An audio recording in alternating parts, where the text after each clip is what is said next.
आज हम हमारा एक दूसरा लेक्चर है जिसका टिश्यू का। तो टिश्यू में आज हम उसके पहले इंट्रोडक्शन पढ़ने वाले क्या पढ़ने वाले हैं? इंट्रोडक्शन। तो टिश्यू होता क्या है, कोई बताना चाहेगा क्या? किसी को कुछ भी पता है टिश्यू के बारे में? बताओ, किसी को कुछ पता है? Group of cells. और कुछ पता है? ये भी करेक्ट है, लेकिन ये ना अभी इनकम्प्लीट डेफिनेशन है। ये भी ठीक है, लेकिन अभी इनकम्प्लीट है। बचपन से पढ़ते आ रहे हैं ग्रुप ऑफ सेल क्या होता है, टिश्यू बोलते हैं। और बेटा पता है ये कंप्लीट डेफिनेशन नहीं है। 9वीं क्लास में आगे हम सीखते हैं कि टिश्यू की एक कंप्लीट डेफिनेशन क्या होती है, वो मैं आपको आज पढ़ाने वाली हूँ। तो स्टार्ट करते हैं टिश्यू की इंट्रोडक्शन।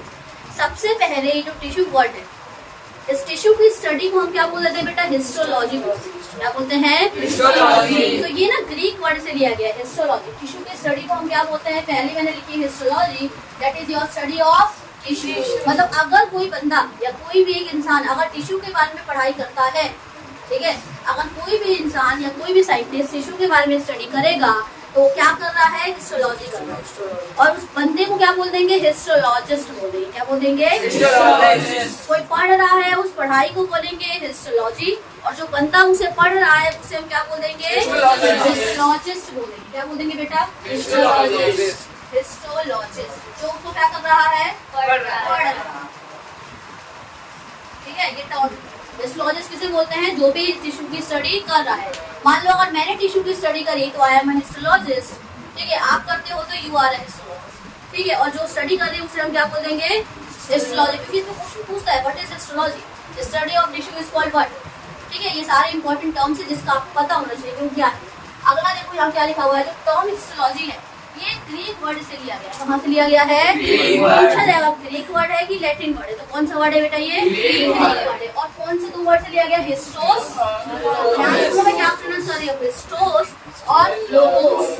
हिस्टोस का मतलब होता है टिश्यू। क्या होता है? टिश्यू। और लोगोस मतलब क्या होता है? स्टडी। इसको कंबाइन करके बोलोगे तो क्या हो जाएगा? Study of tissue. क्या हो जाएगा बेटा? Study of tissue.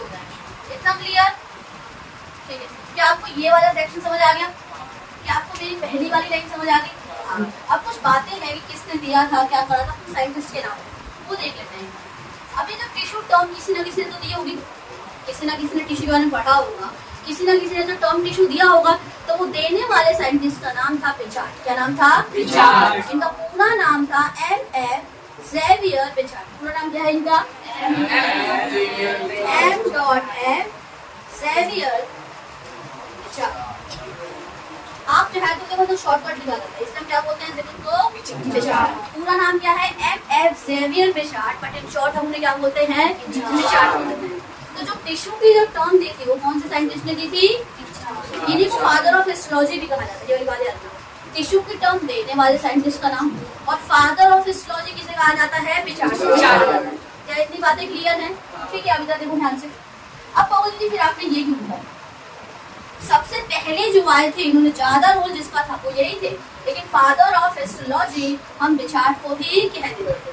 ठीक है, बुक में आप इनका नाम पढ़ोगे तो फादर ऑफ हिस्टोलॉजी हम किसे कहते हैं? मार्सेलो मालफिजी को बोलते थे। लेकिन पिचार्ड भी है फादर ऑफ हिस्टोलॉजी, पर ज्यादा करेक्ट बुकिश की फॉर्म जो लिखा वही मानता है, इसलिए हम किसको बोल देते हैं? मार्सेलो। टर्म देने वाले पिचार्ड थे और फादर ऑफ हिस्टोलॉजी पिचार्ड को कह सकते हो, लेकिन कुछ कंट्रीब्यूशन वो नहीं दे पाए थे, उनसे ज्यादा कंट्रीब्यूशन इन्होंने दे दी थी मार्सेलो मालफिजी ने, इसलिए हम किसको बोल देते हैं? Father of histology Marcello Malpighi. सारे इंपॉर्टेंट साइंटिस्ट के नाम है जो आपको क्या करने हैं? You have to learn this names of scientist. चलो अगला देखो, टिश्यू की टर्म दी पिचार्ड ने और हिस्टोलॉजी की स्टडी ऑफ टिश्यू को ही यही कहा जाता है। वो टर्म किसने दी बेटा? मेयर ने दी। किसने दी? और कब दी? 1890 में। और टिश्यू की टर्म कब दी गई थी? 1790। मैंने जो नाम लिखे ना बस अपने नाम आपको याद करना है। बात समझ आ गई? ये वाले नाम ऐड करना है तो ऐड कर लो, चाहे तो हिस्टोलॉजिस्ट कौन होते हैं? MF। नहीं भी करोगे तो कोई दिक्कत नहीं, हिस्टोलॉजिस्ट बस लिख लो, याद नीचे। ठीक है, वैसे मेरे ख्याल से आपको याद होगा। अब समझते हैं ये टिश्यू क्या होता है। कुछ इंपॉर्टेंट बातें थी साइंटिस्ट के नाम से हमने कर ली। अब जानते हैं ये टिश्यू क्या होता है। ठीक है, अच्छा ये देखो बीच A, B और C बना रखा है। क्या ये टिश्यू है? ये एनल सेल से मान लो, A cell, B cell, B cell, C cell, C cell. तो क्या होता है ये टिश्यू? आपने कभी किसी ने डेफिनेशन बोली बयान करे कि group of cell is called tissue. सही है, group of similar cell is called tissue. तो यहाँ पे तो 3 तरीके की सेल है, तो क्या ये टिश्यू होगा? नहीं होगा ना। बेसिक डेफिनेशन पे ही, बेसिक अंडरस्टैंडिंग के बेसिस पे ही आइडेंटिफाई करो क्या ये टिश्यू है, नहीं है, ये वाला तो बिल्कुल भी नहीं है, इसका मतलब ये तो टिश्यू मेरा, ये वाला ऑप्शन तो नहीं है, तो इसमें कट कर दो। क्या ये है, शायद हो सकता है तो तुमने पढ़ा इसके बेसिस इसको कट कर लेते। क्या ये है, हाँ ये तो अब बी और सी कॉन्ट्राडिक्ट कर रहे हैं कि which one is the correct option, हमें नहीं पता ना।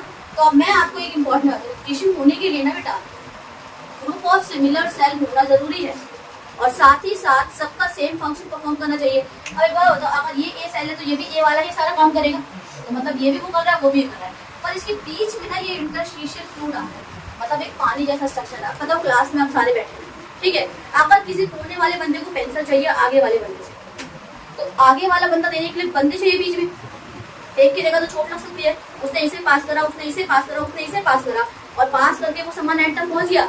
ऐसे ही मान लो अगर कोई सेल कुछ बनाया होगा, कोई भी इंपॉर्टेंट चीज दूसरी सेल तक ट्रांसफर करनी है, तो ट्रांसफर करने के लिए कोई चीज नहीं चाहिए आपको, कोऑर्डिनेशन के लिए हमें कोई चीज चाहिए कि नहीं चाहिए, बताओ चाहिए ना। तो कोऑर्डिनेशन करने के लिए हमें कुछ ना कुछ चाहिए होता है और हमें बचपन से नहीं पढ़ाया जाता, इसीलिए कोऑर्डिनेशन करने के लिए सेल्स के बीच में इंटरस्टिशियल फ्लूइड होता है। क्या होता है उनके बीच में, तो सेल टिश्यू होने के लिए तीन चीज होती है, ग्रुप ऑफ सिमिलर सेल्स का होना, एक जैसे सेल का होना, उनका सेम काम करना, कि अगर कोई एक सेल टिश्यू का मैसेज कैरी कर रहा है तो सारे सेल भी क्या करने चाहिए, मैसेज ही कैरी करने चाहिए, वो थिंकिंग का काम नहीं कर सकते, वो एक ही सेम काम करेंगे। अगर एक सेल थिंकिंग का काम कर रहा है तो उस टिश्यू के सारे सेल क्या काम करेंगे बेटा, थिंकिंग का ही काम करेंगे। तो ये हो गया। और तीसरी चीज क्या, सबसे इंपॉर्टेंट चीज क्या है, इंटरस्टिशियल फ्लूइड, उनके बीच में एक फ्लूइड होना चाहिए कोऑर्डिनेशन के लिए। बात समझ आ गई? तो बताओ कौन सा ऑप्शन करें, बताओ बी वाला कि सी वाला? देखो इसके पास सारी चीजें, सिमिलर सेल्स है, सेम फंक्शन ही परफॉर्म करेगा, पर क्या अगर ए सेल ने कोई चीज बनाई तो बी को दूसरे वाले सेल तक, दूसरे ए सेल को दे पाएगा, और ये वाला दे सकता है। तो करेक्ट ऑप्शन कौन सा हो जाएगा बेटा, सी हो गया। तो ये करेक्ट ऑप्शन है और ये दोनों कैसे ऑप्शन है बेटा, तीनों पॉइंट पढ़ो मैंने क्या लिखा है। Group of similar sales in structure में कैसे होने चाहिए, वो सेम होने चाहिए। दूसरी बात क्या लिखी मैंने, perform a particular function, particular मतलब क्या होता है, एक सिंपल वही पर्टिकुलर फंक्शन परफॉर्म करना चाहिए। अगला क्या है, इंटरस्टिशियल फ्लूइड प्रेजेंट बिटवीन, ये तीन कैरेक्टरिस्टिक्स हैं किसके, टिश्यू में।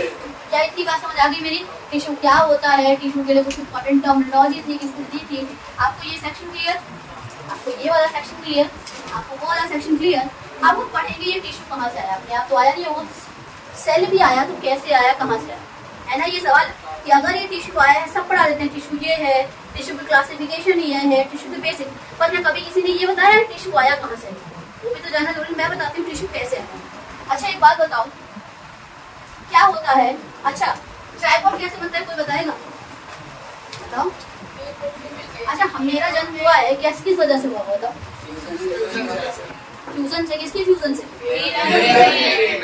नहीं मेल और फीमेल के सही हुआ है ना। तो क्या हुआ होगा, यही पढ़ना है कि टिश्यू कैसे आया है, यही पढ़ना है ना हमें।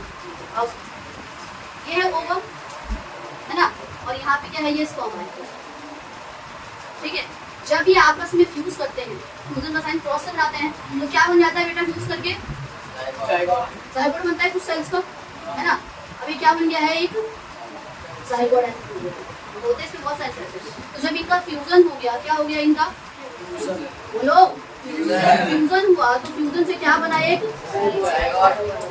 अब ये जाइगोट की जो सेल्स है वो डिफरेंशिएट करेंगे, क्या करेंगे, सेल अपने आप क्या करते हैं, डिवाइड करते हैं। पहले 4 सेल का स्ट्रक्चर बनता है, कैसा बनता है, अभी जाइगोट से एम्ब्रियो बनेगा ना, बच्चा बनने के लिए, अलग अलग हाथ में बनने के लिए सेल को डिवाइड करना पड़ता है। तो सबसे पहले 4 सेल का स्ट्रक्चर बनेगा, पहले कितना सेल बनेगा, 1 2 4 सेल बन के, इसके बाद कितना बनेगा, 8, कितना बनेगा, 1 2 3 4 5 6 7, ठीक है, हो गया। इसके बाद बनेगा 16, कितना बनेगा, 16, ये था 4 सेल, ये कितना सेल है, 8 सेल, अभी कितना सेल बना बेटा, 16।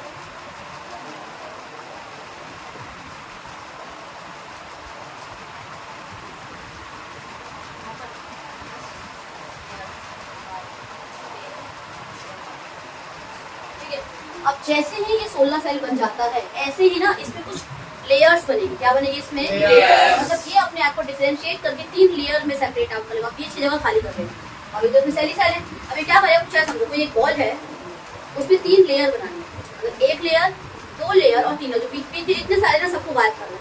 पता है क्यों? ताकि क्या बने, ऑर्गन बच्चा मतलब जो बेबी को जो फॉर्म करना है इसी से करना है, अच्छे से हेड बन पाए, वो बन पाए। अगर बेबी को देखा जाए तो कैसा दिखता है स्टार्टिंग, कुछ ऐसा होता है, देखो पूरी तरह अगर वो नहीं बना तो कुछ ऐसे ही तो दिखता है, होता नहीं दिखता है, दिखता है ना ऐसा।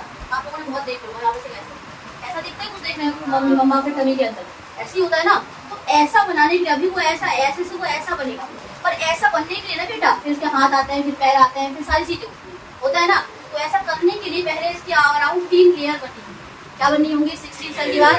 अब इसके बाद बनेगी 3 जर्म लेयर। क्या बनती है इसके बाद? 3 जर्म्स। अब फॉर्मेशन होगी जर्म लेयर। क्या बनेगा? फॉर्मेशन ऑफ, क्या होगी? फॉर्मेशन ऑफ जर्म लेयर ये बनेगी। ठीक है, आप समझते हैं कैसी है? वापस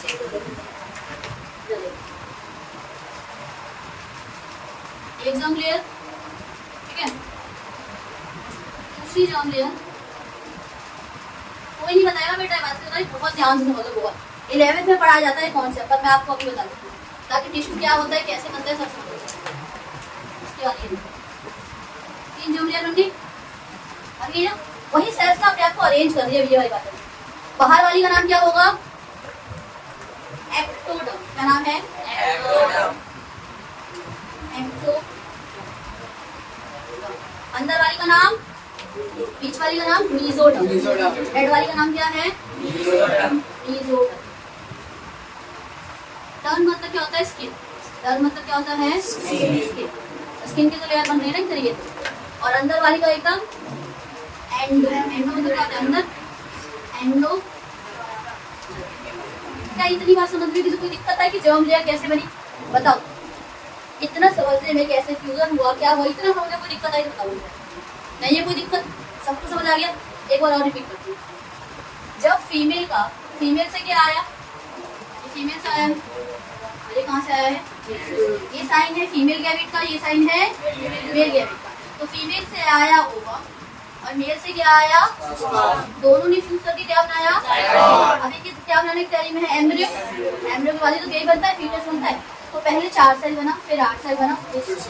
आपने बड़ी क्लास में पढ़े हुए, इसको स्टेज बोलते हैं, मोरेला, ब्लास्टुला, ये सब स्टेजेस का नाम है। पर आपको स्टेजेस का नाम नहीं पढ़ा रही कि बच्चे की डेवलपमेंट तो देख करिए। तो 4 सेल, 8 सेल, फिर जैसे ही 16 सेल हो जाती है, फिर इसमें क्या बनने लग जाती है? Germ layer. कितनी जर्म लेयर बनेगी? 3। अब मैं आपको तो यही जर्म लेयर आगे जाके ना डिसाइड करेंगे। एक्टोडर्म ने, एंडोडर्म ने आगे जाके कोई, जैसे मान लो आपने पढ़ा था कि एनुअल टिश्यू के अंदर 4 तरीके के टिश्यू थे। कौन कौन से थे? एपिथेलियल है, मस्कुलर है और एपिथेलियल, मस्कुलर, 4 है। या फिर जगह नहीं तो बता दे। अब पता है वो सारे खुद से नहीं बने, उनको डिराइव यहीं से कहीं से दो। मान लो जो एपिथेलियल वाला टिश्यू वो पता है 3 से डिराइव होता है। एपिथेलियल हर जगह पाया जाता है, पढ़ोगे टिश्यू, इसी चैप्टर में पढ़ोगे कि जो एपिथेलियल टिश्यू है बेटा, वो आपकी पूरी स्किन को कवर करता है। जो भी हमारी स्किन की जो कवरिंग है ना, किससे कवरिंग है? सारी एपिथेलियल। तो हाथों को कवर कर रहा है, पैर को कवर कर रहा है, तो क्या ये एक ही जगह से डिराइव हुआ होगा? नहीं हुआ होगा ना। तो जो एपिथेलियल टिश्यू है वो तीनों से डिराइव होता है।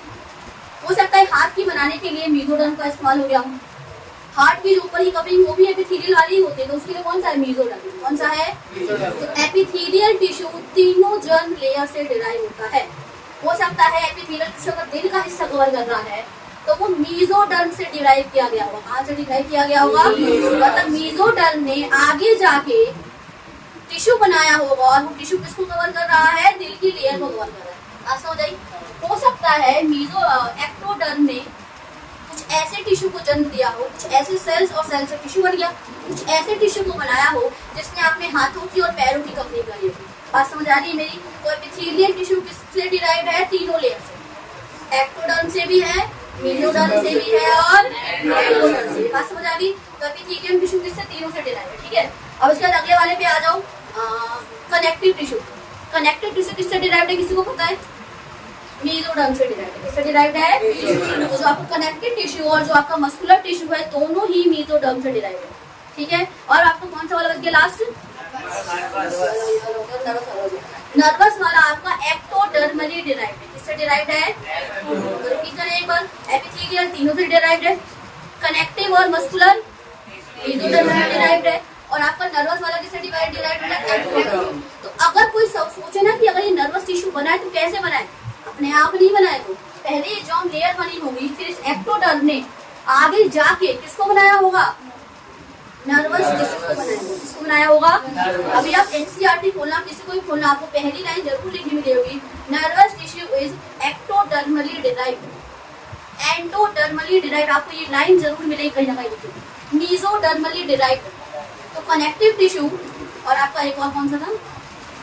कनेक्टिव टिश्यू और muscular tissue are mesodermally derived, and the epithelial tissue are derived by all three germ layers, that is your ectoderm, endoderm and mesoderm, and the last one which is your nervous tissue is derived by ectoderm से derive होता है।